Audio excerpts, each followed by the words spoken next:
Praise the lord. యేసుక్రీస్తు వారి శ్రేష్ఠ నామంలో ఆడియో వింటున్న ప్రతి ఒక్కరికి వందనాలు మరియు శుభోదయం.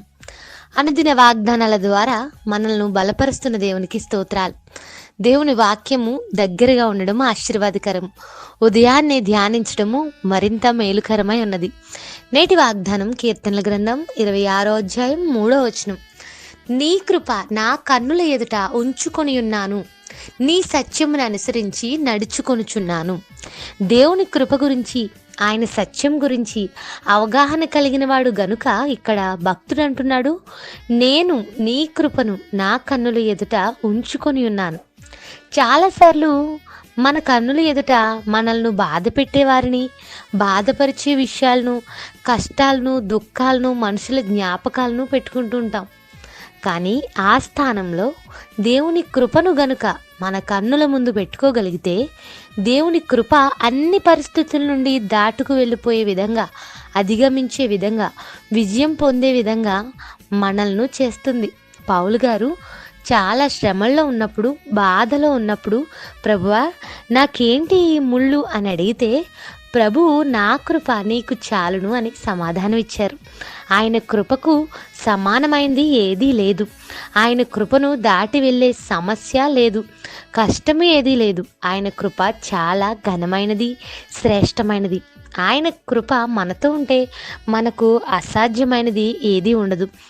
మన బాధలు, కష్టాలు కన్నులు ఎదుట మనం పెట్టుకునే కంటే, ఏడ్చే కంటే, బాధపడి కృంగిపోయే కంటే, సమస్యల్లో మునిగిపోయే కంటే దేవుని కృపను మనం ముందుగా పెట్టుకోగలిగితే ఆయన మనతో ఉన్నాడని నమ్మగలుగుతాం, ఆయన సహాయాన్ని పొందగలుగుతాం, సత్యాన్ని అనుసరించి జీవించడానికి ప్రయత్నం చేయగలుగుతాం. ఎందుకంటే ఆయన మాత్రమే సత్యము, జీవము, మార్గము అయ్యున్నాడు. ప్రతి పరిస్థితుల్లో ఆయనను అనుసరించే వారిగా, దేవుని కృపను మనం ముందుగా పెట్టుకునేవారిగా కనుక మనం ఉంటే, దేవుడు మనల్ని ఎంతగానో ప్రేమిస్తున్నాడు.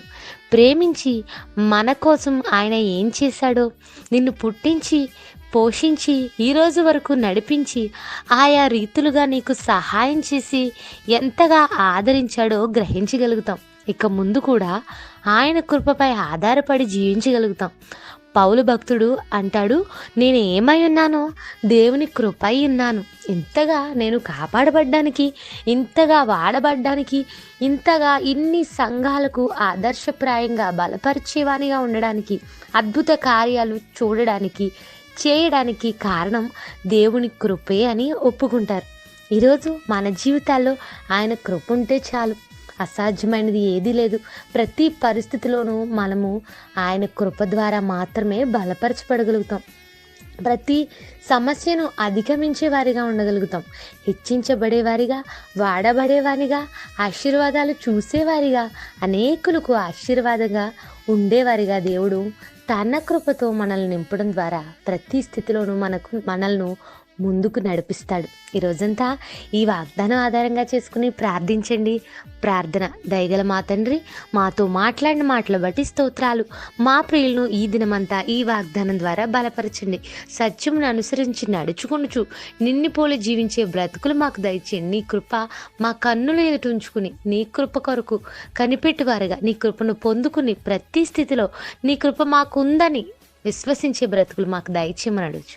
యేసుక్రీస్తు వారి నామంలో అడుగుచున్నాను తండ్రి.